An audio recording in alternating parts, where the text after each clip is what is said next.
וגם אני פתאום רואה את הקולות. Hello and welcome to Kolot. This is your host, Rabbi Hillel Kappenstein, director of the Columbus Community Kollel, and it's a great honor and privilege to bring to you our exclusive interview with Harav Aaron Lopiansky, the Rosh Hashiva from Silver Spring, Maryland, an incredible Talmud Chacham, a great Torah scholar. And we had the opportunity to sit down with Rabbi Lopiansky in person when he came here to Columbus, Ohio. And I was wondering, when should I release this episode? I was kind of holding on to it for the right time. And I thought, around Pesach time, people might be, needing something to listen to find inspiring, might have a little more free time on their hand. And what Rabbi Lopiansky talks about is something that I feel is, we could really bring close to home on many different levels. We cover topics like his parents and his surviving the Holocaust and the simchas hachayim they had despite, all that happiness despite going through the Holocaust. We talk about Holocaust education, the need to teach the next generation and the younger people about the Holocaust and the Churban of Europe. We talk about diversity in learning. Can someone learn things outside their, familiar circles? If you're Hasidish, how do you relate to teachings that are Sephardic and vice versa, etc.? And this is a great conversation about diversity. We go from there discussing diversity to Ben Torah for Life, his incredible book that he wrote about, which we're going to call this episode Ben Torah for Life, about a person just being with Torah at all times, at all places, wherever they find themselves in the world, and many other things. So it's a great episode, and we want to thank our sponsor, Columbus Jewish News, who we're very excited to partner with as our media sponsor. And without any further ado, let me tell you about our guest.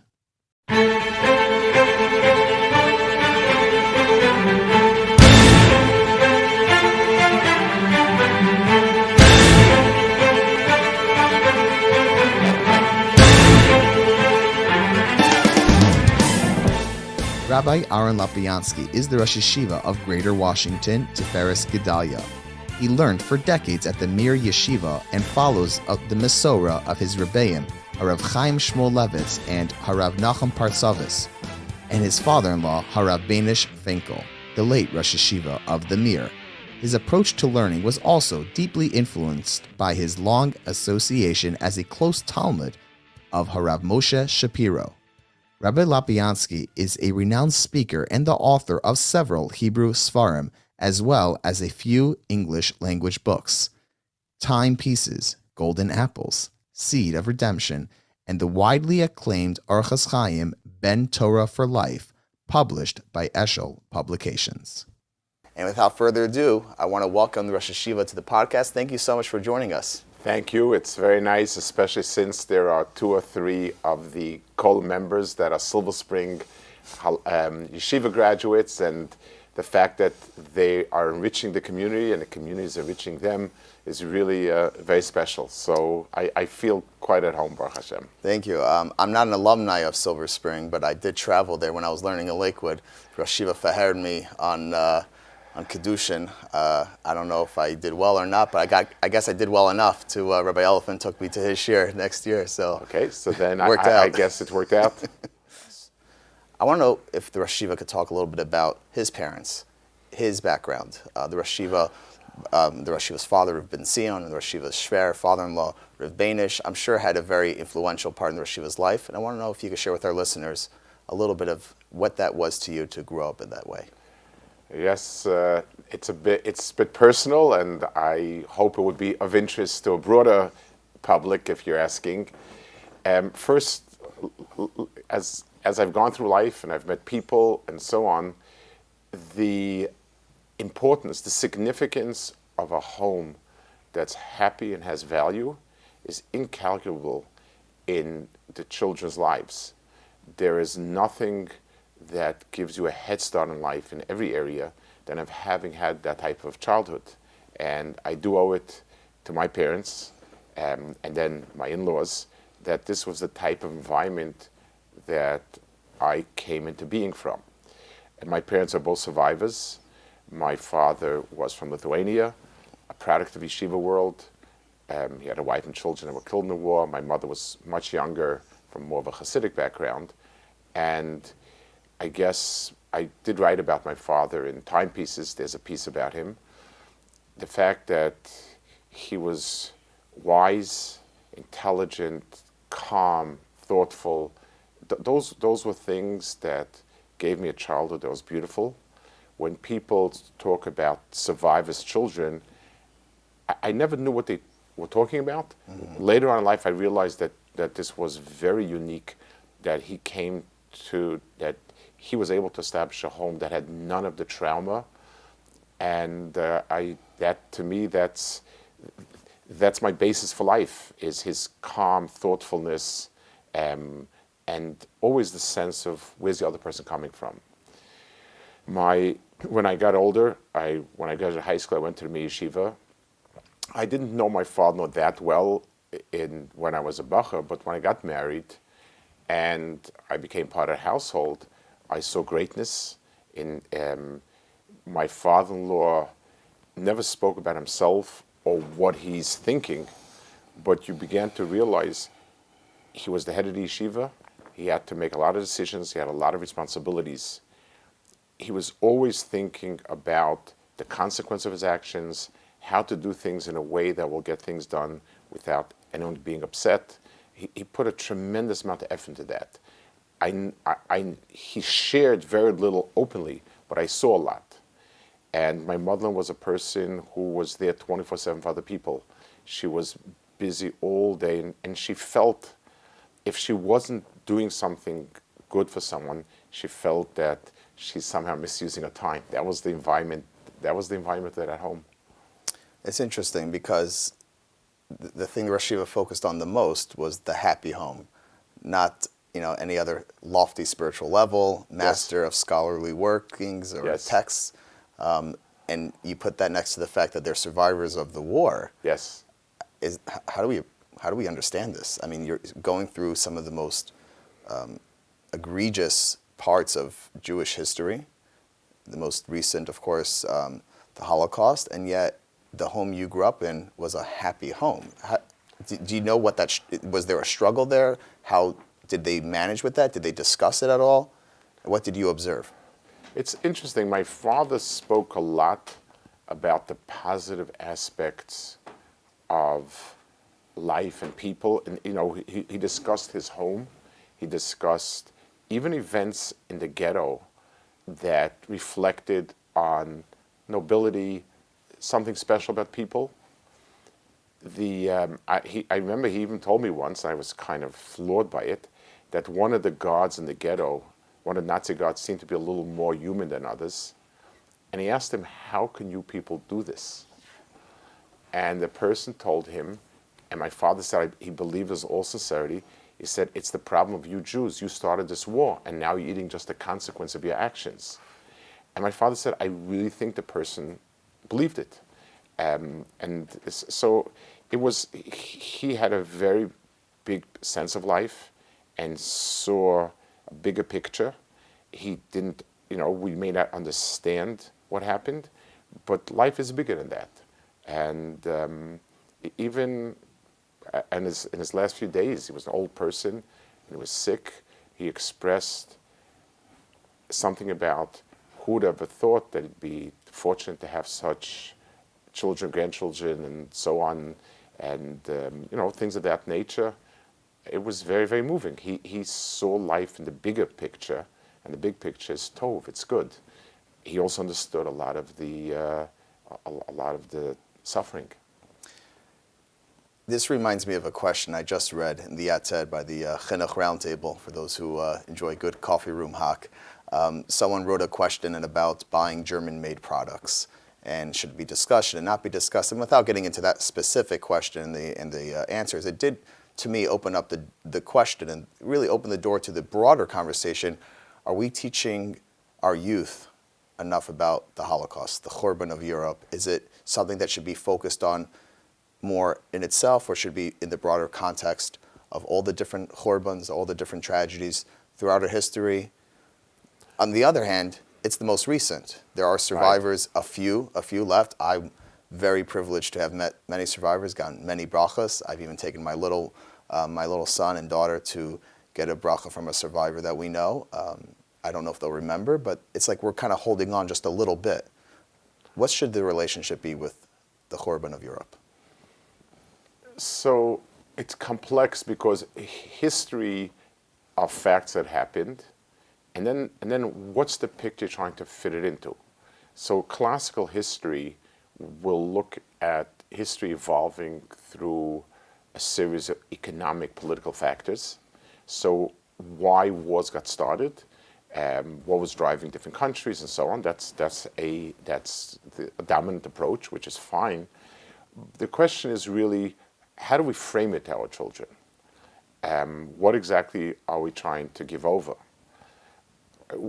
On Tisha B'Av, by Kinnis, I try to speak every year about a big figure in Europe who was either killed in the war or survived it, but represents a certain unique flavor in Yiddishkeit. Because to me, that's about what I feel is missing. So much was truncated. There were so many different sub-flavors in that world. Beauty, incredible courage. I've spoken about Navardik. I've spoken about Ger. I've spoken about Kloisenberg. I've spoken about Rav Karlbach in Germany. And each year, as I get into it, I see that there were so many worlds there. And I think that giving over as much as we can gives us the heritage that was lost in many ways. We have a much more homogeneous society today, but we lose out on distinct flavors. It's interesting because our producer, John, drove all the way to Deal, New Jersey when you recorded Yaakov Shweki. We did a virtual gig with Yaakov Shweki, and one of the songs he sang was Shema Yisrael, which is just every time I listen to that song, it just sends chills down, up and down your spine about there's different versions of the story, but Laser Silver rescuing children, screaming Shema Yisrael, they came running to him. I've shown that, I've played that song, and there's a music video to it, to many secular people. I even showed it to some public school students, and I sent it out to their mothers, just letting them know what we did. And one mother wrote back, it put her to tears right away. And this does touch on the controversy of Yom HaShoah, and without getting into the time in the calendar that was picked for that, which is a separate discussion, but it does kind of bring up the issue, do we look at the Holocaust as something in of itself? In other words, when we talk about it, we try to learn from it, are we missing the broader picture that we are in Gullus? Or no, we have to take one each on their own, and this is the most recent, and therefore it's the most relatable, and that's why we have to talk about it the most. Well, first of all, we have to talk about it because it is recent and relatable, like you said. So it would be callous to just not think about it, not having to do with it. But I think the piece that's missing is a thought that the Tanya always introduces in his work, in the Tanya. And it goes as follows. We tend to be in awe of greatness that was displayed, going up in smoke. Kind of a person sacrificing everything in, keeping on his Yiddishkeit and so on, whether it deals with the Inquisition, whether it deals with Tach V'Tat, whether it deals with any one of the different difficult eras we went through. The question is, can we harness it for our day-to-day life? In other words, there's a famous quip about, it says that Bilam, who was considered a wicked person, it says, Tomus nafshi mosi sharm, I would love to die the death of a decent person. So people somehow want to live an indecent life, but have a glorious chapter ending it, going up in smoke and courageous and whatever, what have you not. So the question is, why is it that we find it so difficult to live our day-to-day life, especially when things are extremely good? can we harness some of that? I remember many years ago, between 83 and 90, I was teaching Nesha Torah. And there were a group of students from South America, especially Brazil, sweetheart people, just nice people, but doing things really wasn't their forte. They were kind of very laid back about life, and they sort of took things easy. At the same time, in Russia, there was a nascent, and actually at that time we began to really blossom, Baal Tshuva movement. And people were beginning to keep Torah mitzvahs under great duress. It meant basically you became a non-citizen. I actually was there in 87 to teach. And if you gave in papers applied to visit Israel, you lost your job, you basically had nothing to do all day. And you were locked in a tiny apartment, and it was hard. In the earlier times, they would actually persecute you, and then it sort of became just kind of a frozen existence. And Rev Weinberg was involved in that, Rev Noach, and he said, why is it that when things are rough, it brings out so much of the spiritual side of Klal Yisrael, and when things are well, we don't get it? So maybe we can get Brazil to enact some laws against Torah, and that'll bring out some of the best. So I really would like to. I was interviewed when they had the shooting in Pittsburgh 2 years ago, and I said, it's terrible to die as a Jew. It's much harder to die as a Jew when you don't know what it means to live as a Jew. Mm-hmm. Why is this life worth sacrificing for? And I think being able to combine the two, understanding that if there's something deep inside us that allows us to make sacrifice like that, there must be something worth sacrificing for. So I would like somehow to combine the two. Beautiful. No, that is beautiful. I can't go away from the fact that you just mentioned something from the Tanya, which really is a great segue to my next topic, hashkafa. There are different hashkafas, that's what people like to say, which is loosely defined as, I guess, outlook. I want to just go in a very general sense, and then we'll maybe transition to something more detailed. But what is the definition of hashkafa? So, I assume, like every word, it bears the definition of the people who use them. There's no dictionary. We don't have a dictionary, but I'll tell you the way I would see it. The halacha part of Torah is like dots. They are particular. In a case like this, you do like this. In a case like that, you do like that. That's what the whole system of halacha, it always is creating dots. But if you have, I don't know if they still have them today, but those coloring book for kids with dots that you connect, today it's probably an app somewhere. Yeah. But my days, you had all these dots that you connected, and you'd be surprised at the picture that came out. If it was done well, the dots looked random, and then you connect in a picture. So the halacha part of Torah is all dots. It's like what to do in a particular case. What's the law? Is there a picture that comes out of it? And the answer is yes, there has to be a picture that comes out of it. How do you connect the dots? And as long as the dots are all connected, then the picture is legitimate, and you can have different ways of connecting it. That defines the difference between all the different branches of Torah, true Judaism, whether it's the Yekis, whether it's Hasidim, whether it's the Litvisha, whether it's different Sephardi communities. As long as all the pieces were put into place, the connections are appropriate. Okay, so then if that's the case, can we connect dots sometimes like this, and then at other times connect dots like that? In other words, is one allowed to borrow or take from other hashkafas? I know the Rosh Yeshiva was interviewed by Rabbi Ephraim Goldberg on this topic, right. And part of the discussion was that it should look like an organized mix, yes. Not like someone who just doesn't know what they're doing, where it's totally Correct. some sort of like mishkabobble. And yes. But my specific question is, what is a sign? What is the difference? What would the difference look like where it's an organized symphony versus just a bunch of people off tune? So there are a few pieces. Obviously, one is the dots are connected. Two, do the connections seem to flow seamlessly, or there's the gaps. It's like sometimes you'll meet a person who's not well, but he's intelligent, and there's this flow of conversation with a lot of deep points. When you sit back and you say to yourself, it doesn't seem to be connected. It seems to be, it just doesn't connect together. It's like a lot of things, but not connected. So it's an intuitive thing. It's hard to put a finger on it. It has a lot to do with the person who's connecting these dots. A sense of the person. Is he put together, so to speak? And getting a sense of where it's coming and how it's coming together. If it seems to be a random mishmash of stuff, then you wonder, is this just a lot of pieces?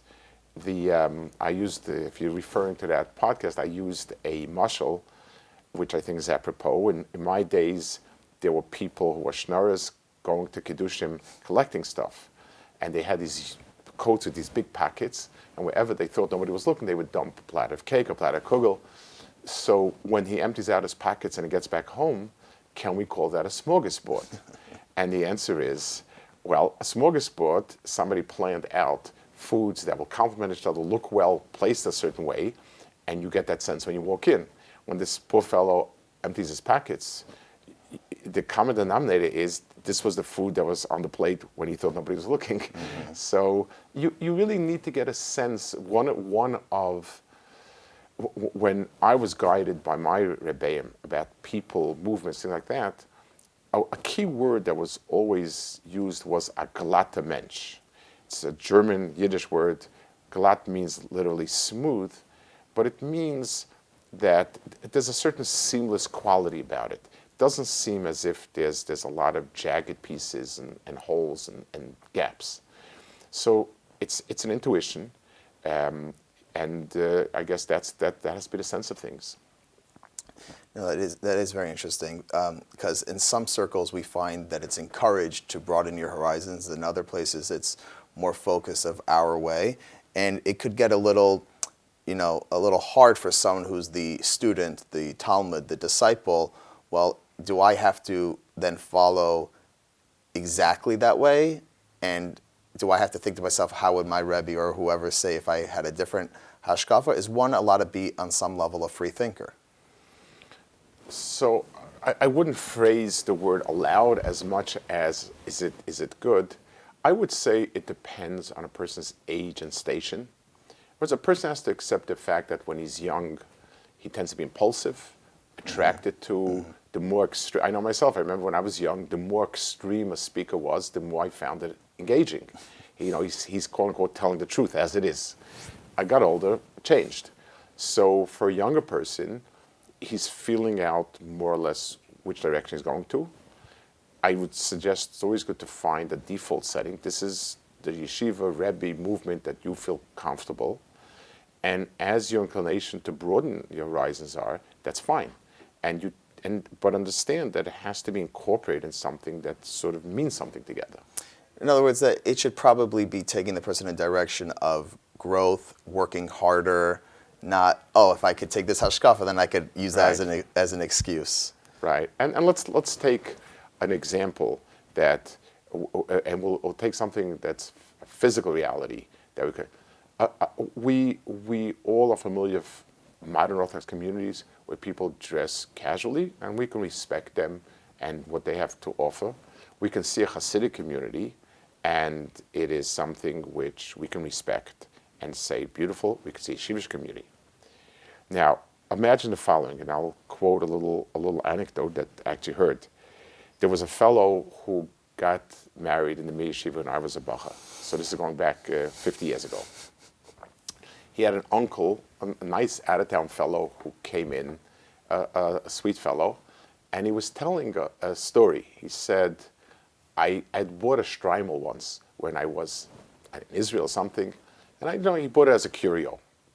And then he came for the wedding of this nephew, I think it was, and he said, wow, this is the time to wear the shtreimel. So I'm walking to the kotel with my nephew, and I'm wearing a shtreimel, and two Yeshams come over, and they're laughing, and they say Mazel Tov, and another two, and I turn at some point to my nephew and say, I didn't know you were so popular. Let's come and say Mazel Tov. So somebody in the audience asked him, but why is everybody laughing? He says, I think it was on account of the shorts that I was wearing. So he was wearing a Streinlein shorts. So if a person is wearing something that seems to fit well in a modern type of dress, that's fine. A person who has a yeshivish outfit, that's fine. A person who has citizen is fine. When you mix and not match, it's weird. Mm-hmm. So wearing sneakers, black suit, and a Streimel is you either found the clothing in some local gemach, or you're strange. You need something. That's interesting because even in halacha, I've heard that tznius, there are some parts of the laws, the halacha of tznius, which are defined in halacha, and other things which are subject to the norms of that place. Correct. True. The last question I have on the topic of hashkafa is when we hear leaders of particular communities and real gigantic spiritual leaders, Talmidei Chachamim, Gedolim, that find a problem with another leader's take on something. And behind us we have an entire set, or more than an entire set, of the Shanstein edition of Talmud Bavli, which is filled with arguments. Yes. And we know how much they argued, yet how much they respected each other. Hillel and Shammai were, of course, right, the example given. But somehow, when it comes to hashkafa, the relationship could not be necessarily like Hillel and Shammai. It's hard for students, for the simple folks, to look like, how come I see, one second, how do I make of this? He's speaking about this branch of whatever, and he's talking about this branch of that. And I understand if it's different, but why, how do we internalize when someone not just has a different hashkafa, but that actually goes against a different hashkafa? So what's appropriate is that a person strongly advocate for what he believes is true. If someone can do it right, it obviously is also expressing what's wrong about the other approach. Personal involvement should never be there. It shouldn't become personal. And it's very hard. Unfortunately, anytime it moves past a very big person, just becomes where people are involved, it tends to become very personal. Right. And that's some of the sad fallout from it. So it's important to, they asked once Rav Sonnenfeld, there was a certain person in Yerushalayim that he opposed tremendously, and yet he respected that person greatly, gave him great respect when they met on Simchas and so on. And someone asked Rav Sonnenfeld, I'm very, very perplexed. You call this person Apikoros, and you give him such great deference. And he said, no. I said that his writings have apikorsis, but the person is far from apikoros. And that type of distinction marks a big person, where you know what you believe to be true and why you believe what he says is not true, and yet the person is great. Take an example like the Ramban on Chumash, which stands as probably the classic hashkafa sefer. He quotes constantly the Rambam in Moreh Nevuchim and Even Ezra. Sometimes he says they have it, and sometimes he says it's horrible what they said, and will write very sharply, some very sharp, but the reverence is evident. The fact is that his basis. This is the default setting, and let's see where we hold. The three Sfarim they quote the most is Rashi, Even Ezra, and Rambam. And he disagrees with them, with the Rambam and Even Ezra. Rashi disagrees, but there's never that type of argument because it's never substantive arguments. But here he disagrees about their approach, and you see his admiration for them, and you see his sharpness because and he writes one place, the reason I'm so sharp is because I don't want people to think that this is right in any way. So it takes a great person to argue that way. But unfortunately, the fallout is a lot of times it becomes very personal, especially by people who are not great people. So what's the eitzah? What's the takeaway? I think we have to keep reinforcing that. I'll point it out when I teach in Ramban in Yeshiva. I'll point out, look at the sharpness with which let's explain why he's so sharp. What's the point that he's so sharp about? and see how we treat. And that's how it has to be. When we're discussing what's right and what's wrong, we need to be very serious about it. When we're discussing people, we need to discuss people with the reverence that we owe them. Right, and if you see them, let's say, outside the room where you were discussing it, you treat them with the same Havas Yisrael, the same You're love, supposed to, right? Yes, and it's hard. Yes, Right. it's hard. It's part of our who we are. We tend to be argumentative. We tend to. It's a search for truth, and it's sometimes overlaps into personal. Sure. I want to go into Sometimes it's just personal. Yeah, right. Our next topic, chayecha kodman. We know that in the halacha, when it comes to human life, a person has to make sure they protect their life, and if it's between them and someone else, they have to prioritize themselves, if that's the case. When it comes to one's spiritual health, their ruchnius, two recent movements that have, I guess you could say, taken off is the tshuva movement and the kiruv movement, and the kolel movement. The tshuva movement is seeing an interesting challenge with people being so distracted with technology and finding a way how to keep that strong. But there's still plenty of balei teshuva yeshivas in Eretz Yisrael, and with kolelim you find kollels opening up in every city, and sometimes in every city you have multiple kollels. There is a challenge, there is an expense among those who are entering those fields. On one hand, they're needed. They are a mashpia. They teach. They help. They help people grow. Hopefully, they grow themselves in the process. But they do put some of their own ruchnius at risk. So, on a super high level, is there a metric? Is there a guiding principle that one should bear in mind when they are a mashpia? How much are they allowed to, quote unquote, be meichel? Are they allowed to forgive? So obviously, it's a very personal issue. In other words, no two people are alike, no two situations. And that's why having a personal mentor in something like this is very important. But going back to the first premise, let me point out a big exception. So the halacha is if a person is not sure if fasting on Yom Kippur will be dangerous for his life or not, he's not allowed to fast on Yom Kippur. Pikuach nefesh docha. If a person sees somebody else in danger, he does not have to risk his life to save the other person. Chayecha kodman. But there's a halacha about going into battle and going to war. It's an obligation that for a war to protect the Klal, the people who can have to go to battle. Do we say chayecha kodman? I'm out. The answer is no, because that's what you're doing. When what you're doing is something else, we have chayecha kodman. But obviously, in fighting a war, we don't say that. As a matter of fact, anybody who tries to run away from the battle he could be killed. That's the halacha. So we see that when a person is engaged, when he's the guardian soldier, then obviously logically we don't have that rule. So people who feel that by doing this work they are sort of the front unit of Klal Yisrael, then the chayecha kodman rule doesn't apply like that. 1, 2. For many people, the life brings out a lot of ruchnis in them. They may be learning Gemara at a lower level. They may be teaching people simple things, but it taps into some very deep parts of a person, and it affects them positively, affects their family positively. And it's also something that a person needs to reevaluate from time to time. What may be right for your particular family when the kids are still young, maybe when older it's not. And that's why it's important to have somebody that you consult with who obviously is positively inclined for what you're doing, but understands the limitation of your family. Because at the end, if it's taking a big toll on your family, you're not going to be able to do the work well.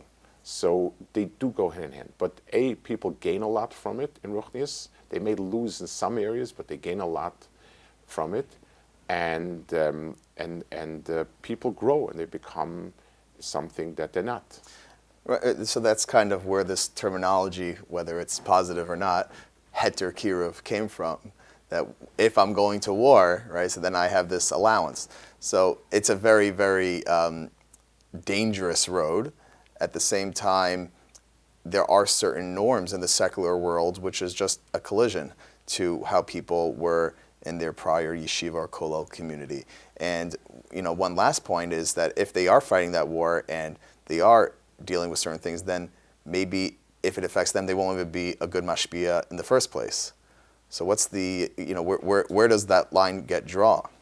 So I'll tell you something I once heard. I forgot the exact detail of it, but I once heard this actually. I was sitting next to a Chabad shliach to either NYU or to the village. I don't remember which one it was. And he told me that he had asked the Rebbe about going to the other place. They're very close, NYU and the village are kind of, but he was one or the other. The other one the Rebbe said not to do. It's probably the only time the Rebbe told something not to. And he asked him why. The Rebbe said, whenever you go down, whenever you dive deep, you need to have a cord attached to the top. So I can hold your hand and hold on to you, but just so far. At some point, I can't even hold on. What I mean is, it's important that a person have connections in terms of at times during the year when a person goes back to his yeshiva or whatever he feels is his root source, spend some time there to recalibrate, to have a person, a Rebbe they can touch base with every so often, even without questions, but just to have a sense that this is ideal and this is what I need to do under the circumstance. Just like a soldier goes back for R&R, he recharges himself. So I think anyone going out far afield, or let's put it this way, the further afield you go, the more you need to have those connections. Spending some time of the year back in yeshiva or wherever it is that you feel is appropriate, having people you can hold on to, just have ongoing connection. Mm-hmm. And the last question before we go to the next topic is, what happens when there are growing pains? There's real growth, and sometimes that means that whatever area of Yiddishkeit that is being grown or that's being changed could at times hurt or alienate others who are not really going along with that change, with that growth, whether it's with kashrus or with a shul or with chinuch at a school or any other area we want to pick in the classic Jewish life. Does Chayach HaKoymin apply there as well? That no, there needs to be growth, and if it means that other people might have to take a step back and they're not able to go along with it, Torah's Eitz Chaim Hi only for those l'machzikim bo, only for those who grab it tightly. On the other hand, how do we call ourselves children of HaKadosh Baruch Hu if we don't treat others like real brothers and sisters? So, again, these are issues that tend to be very specific, and you need to have somebody who understands the situation to speak it over with.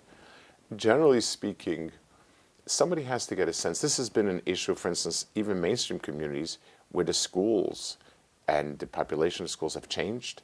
Do you keep it at a mediocre level to serve many people? Mm-hmm. Do you try to make it more elitist and alienate people? So there has to be a general sense of community. What is the community ready for? And use that as the general framework and make accommodations for other people. Let them understand that despite the fact that things have changed, you still see them as partners. You'll help them accommodate. In our school, we've made 2 tracks, and we've made the tracks in a way that can accommodate either one without creating a real sense. So boys who want to learn more hours a day can do that, and it's interchangeable. You might have to expend a lot of effort, but keeping a sense of achdus is very important. Okay, moving on to the book, or really the sefer the Rosh Yeshiva wrote, A Ben Torah for Life, which became very, very popular very quickly. There was this notion around that people feel this very nice heavy dose of Jewish guilt. If I only threw myself into learning more, I would be the Shevet Levi. I would be the one that could be, have parnasa because the Eibishter will provide. And if I have to go work, I'm on a failure on some level. There is a message that we all hear. I definitely heard it as a child, that you could be a gadol, you could be a gadol, you could be a gadol. And I'm not sure what they meant by gadol, but I don't know if it meant selling Amazon products from a warehouse. So was that not true? Was that maybe misunderstood? And no one's going to be productive with this guilt in the back of their head. Another story, and then I'll let the Rashiva weigh in. But we're all told the story about the Nitziv as a young boy, and he overheard his parents, and then he he was going to go work, and then he told them, no, I'm going to apply myself. Then he became the Nitziv, and then when he made the Siyum, he said the story, I'll go up to Shemayim, and they'll give me Din V'cheshbon. Like, it's a scary thought that, maybe we could have been the Nitziv. Maybe we didn't have to do that. But at the same time, we don't see a way forward. So I guess there would be, I'll give a mashal, which is a bad mashal because I don't like the topic particularly, but I think it's a good mashal. When you have a coach prepping a team to win, it sounds like if they're not going to win, it's the next, the world will explode. That's what it sounds like. You rile up the troops in a way where it's going to, the world will come to an end if you guys don't win the game. You hope that there's a broader message that has to do with real life and so on. There is something about pushing kids to do better.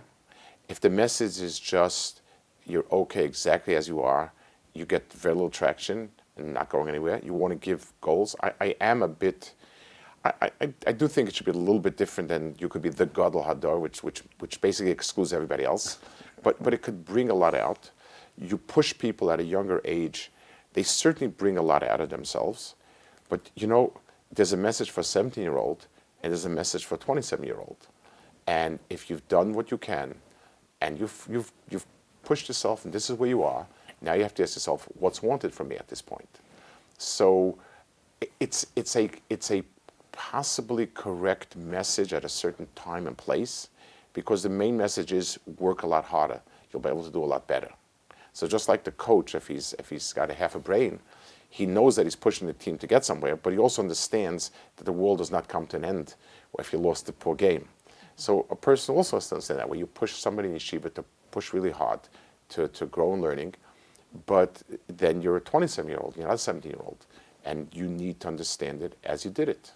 Right, but if we were to go to that mashal, which I like, if the coach said something which just makes the kids feel very out of place, then it won't be productive either. So I guess my question is, as parents, as mechanchim, as mashpiyim, what should our message to our children be, whether they're 5, 10, 15, or 20? Is the message the gadol message, or is the message the godless message? So I think that's exactly it, and I think the word gadol hador is a bad word. I think gadol means a big person, and that everybody could be. A big person has to do with yourself. But no one takes it that way. Everyone takes gadol as Rav Chaim Kanievsky. And I think it's bad for two reasons. First of all, basically what you're looking for is the person who has a picture in newspapers. You're not translating to the person who I remember 40 years ago who was unknown and just sat and learned under very difficult conditions and really pushed. People don't see that. And it's not right, because there's only one like that. So you're giving an impossible message for a classroom of kids. But what godless means is that a person can be a ruchnistic person, spiritual. A person can be oev chachma, love wisdom. A person can care a lot about others. Those are things we can push ourselves. And I think that's where the message should be tuned. These easy stories about the Nitziva, that's yeah. I'll tell you, I guess, a counter story. It's a little bit of a sharp story, and I take it a little bit of a different way. The story about Nitziv goes that his father wanted him to be a cobbler. He would have come to Shemayim, and they would have showed him all these wonderful svarim that could have been written, and he could have done it. So Rabbi Soloveitchik, the Brisker's son, was very sharp. And there was somebody who wrote a sefer that he felt really, really was worthless. He just didn't like it. And he said, I'm worried about him. He'll come to Shemayim Tan 20, they'll show him a beautiful pair of shoes and said, you could have made such wonderful shoes.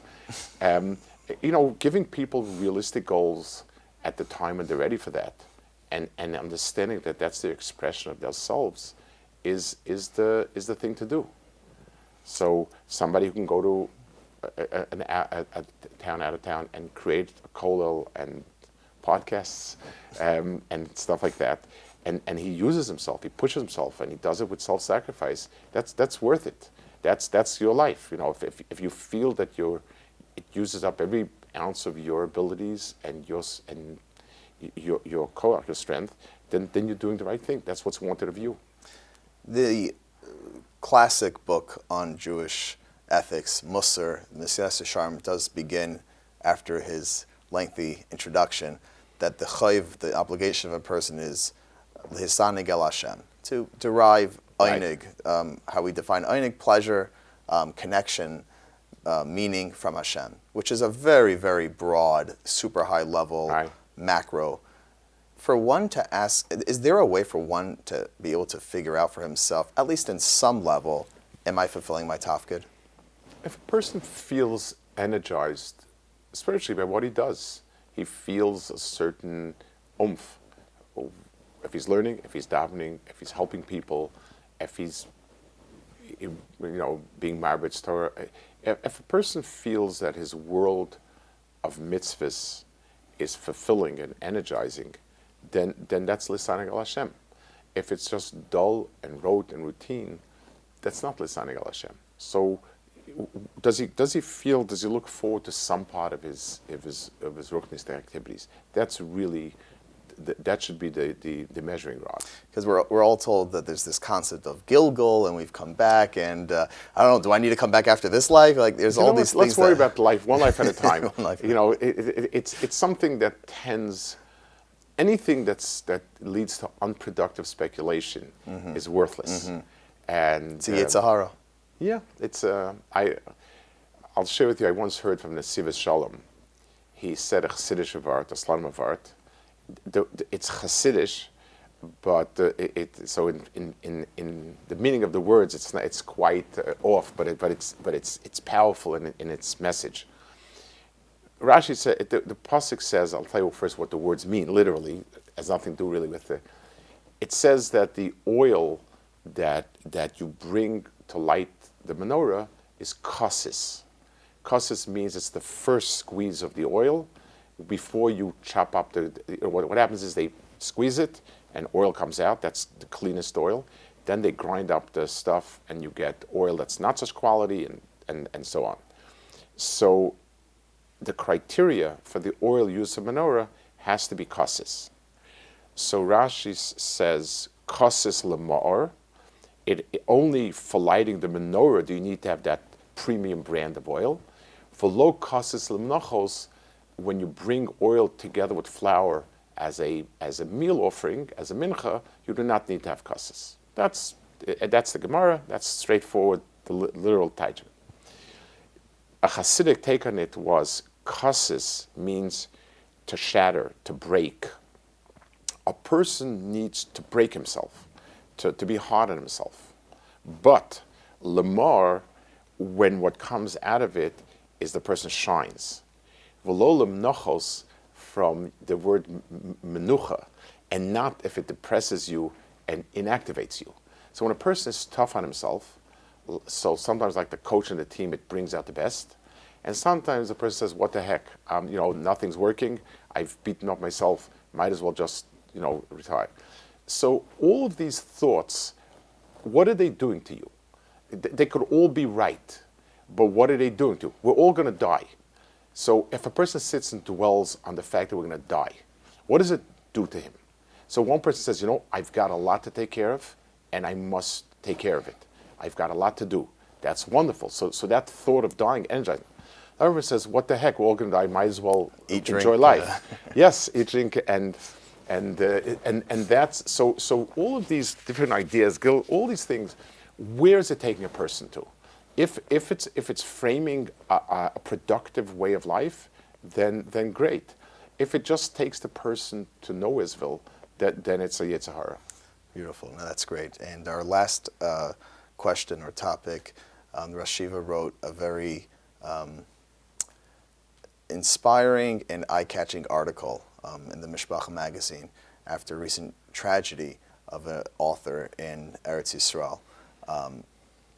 I remember as a bacher in the mirror by Rabbi Elephant's Ale Shor, and one of the greatest Musar Vaz that I remember vividly, where he talked about the Mishnah in Saita of anyone who sees a Saita b'kol kula yazer atzmin in a yain. In other words, a person has to have some takeaway. And Rabbi Elephant Kedarkai said, it's not the pshat you start hawking. What seminary did she go to? Her cousins come out of Saita. No, you have to take a lesson. Yes. This was probably the biggest Chil Hashem of our lifetime. It shakes me to the core to think that it happened, it was allowed to continue. What's our Yazer Atzmin Yayin? What is the takeaway here? How do we not let a tragedy, so to speak, to go to waste? So I'll tell you what I spoke in the high school by us. The first thing, let's look at that statement. Somebody sees a woman in the worst state, and should stop drinking wine. When we see somebody who did something terrible, disgraceful to the nth degree, our first thought is it makes us feel better about ourselves. And that's why when you talk about it that way, you talk about how bad the other person is, we tend to sort of, it moves us up higher. I'm a wonderful person, I would never do something like that. But you have to realize very few people start out evil. There are psychopaths born that way for whatever reason, maybe or they had a terrible childhood, but most people start. And what happens is it goes from step 1 to step 2, step 3. Let's take an example, Ponzi schemes. There are some people that sit down and say, what's the best Ponzi scheme I can build? Most of the time, it happened with something legitimate, and then he was short, and he took a little cash out, and he saw that it's okay, and he's able to meet that, and then he sort of talks himself into it, that he can do others, and so on and so forth. And there are all sorts of mechanisms people use internally to live with it. Everyone does it, and that's reality. And I'll give it all back in spades. People will be happy to invest. On and on and on. The same thing happens in these areas, in the abuse areas. It starts with an emotional connection with a person. It starts with crossing red lines because you don't think that you could do anything wrong, and then the other person, and then it goes and goes, and then once you're in it, you get sucked in, and then it becomes, this becomes your life. So looking and understanding that you need to reaffirm red lines. And the drinking wine is because alcohol tends to blur our self-control. And understanding how much a person needs self-control. So the takeaway, so there's a takeaway obviously on the societal level, which I'm not sure it's a complex and it really needs a lot of work. But on the personal level, we could all be that person. Wow. If we don't stop at the first red line, and we don't say to ourselves, even if the red line kind of looks as silly, it's bureaucratic. True. But for instance, yichud means a man is not allowed to be with a woman alone in a room when nobody comes in. You start blurring the line. For a therapist. Right, yeah. A therapist. So a therapist is also a human being. And he was a therapist, and I believe he sincerely cared about his people. And that emotional connection in a place where nobody was looking blurred the lines. And once you get sucked in, once you get the thrill of once, twice, then you're hooked. So is the Rosh Yeshiva saying that we should not be looking at this person as he's a one in who knows how many psychopath, no shaykhis. No, that there is a shaykhis if you go down that road. Correct. He's the person that went. He's the person that didn't stop. So the brakes were gone, and that's where the fault was. Afterwards, once you get into a whirlpool of stuff, then it becomes. Then he says to himself, well, I'm there anyway, and the other person has other internal mechanisms to cope with it. And I think understanding that we have to stop at a certain point is very, very important. Same thing with money. A person who deals with public finances, it's very easy to blur the line between my pocketbook and the public pocketbook. I'd say I need, I need this. I'll switch the accounts. I'll go on the other account. I'm putting a check in. We're human, and we kind of blur a line that seems to us, not terrible, and then one line, another line, another line. Should there be any suffix what to do with his books? I would like to leave it up to people's feelings instead of just saying a psak. People should be able to say to themselves, this is what the person did, these are his books. Unfortunately, what the real tragedy is, his books have tremendous value. And in Israel especially, where there's very little other reading material for kids that have deep human insight and stuff like that, I believe it's a tragedy, it's a double tragedy. The person had so much to give, the person cared, the person did so much, and it's like you have a car that goes from 0 to 100 in 5 seconds, can get 100 miles on a gallon, and there's no brakes. And that's the best car in the world that will kill you very rapidly. Right. And so that's the thing. It's tragic that there was so much. He did accomplish a lot, and there were no brakes and maybe no steering wheel. To me, it's a double tragedy. Sure. No, and I think Rabbi Brodowitz made this point out. It's not just what he did, but what he could have become minus all of that. Correct. And the two could coexist in a human being. My question about what to do with the books is because there's too much tolerance. And I know this was discussed at the Aguda convention, as at Tzibor, I think Rabbi Elephant made this point, as at Tzibor, when we say no tolerance, everyone calms down a little bit. And my question is, I have to admit my bias a little bit, but do we start opening up the tolerance by not throwing it out? So I definitely think that as long as it's vivid, you mentioned something about using German products and so on. So a year after the war, it's hard to understand how a Jew could have used the German product. 70 years after the war, where Germany is a decent country and doing a lot, and so you can't make these bans forever. And I think people should ask themselves, look at the book, look at the name, but in 20 years from now, where the events will have receded, there's nothing. The books, not only there's nothing wrong with them, they haven't. If it would have been stuff that anybody else can put out, I would say, so what? Let's get rid of it. And the end of it. There is value simply because we don't have much other things written like that. Right, but I'm talking about the broader message that this is so not definitely eradicated. at this time, it should be unthinkable that you're able to look at the name and the association and be comfortable keeping it around. In other words, if I'm understanding correctly, the Tzibor does need to make a statement. Correct. And it's in the moment, it's a statement meaning an expression of tremendous horror. But I would not want to phrase it as a halacha or as a ban or anything like that. I think it's there's room for expressing personal horror at the person what happened. I can't bear to look at it. Right, Torah Masorah really walked that line. Correct, and I think they did it right exactly. And that's when our yeshiva made that decision also. In others, as a community, we feel it's not what we want there. We're not telling you yes, no. We're telling you we don't feel that this is appropriate. And I think that was a very, very correct approach. They don't need my discomfort, but I very much feel that way. Right, sure. No, and this was, we really appreciate the Rosh Yeshiva spending so much time with us. May the Rosh, you're in Columbus. Is this your first time in Columbus? It's my first time in Columbus, yes. You saw the Kolot, you saw something in the Kolot, I saw some people last night, and it's a really wonderful, really, really beautiful community. I know how much work has gone in to bring out a lot of it, and I know how much is going on to keep the community growing beautifully. It's really it's the first time I've been here. I do, like I said before, I know 3 of the Kolot people are I've had a lot of connection to. They learned at yeshiva or whatever. So I'm really it's very nice to see what's growing here. And I assume you've got some credit coming to you. I don't know about that, but we'll, maybe I just realized I wasn't truthful before I said that was the last question. My real last question is, will we be able to welcome the Rosh Yeshiva back to Columbus at the right time? Should I say if I get a warmer reception at 0 degrees, at 0 degrees, It's 5 weather, degrees. It's 5 degrees outside. 5 degrees. Okay, so it's warmed up already.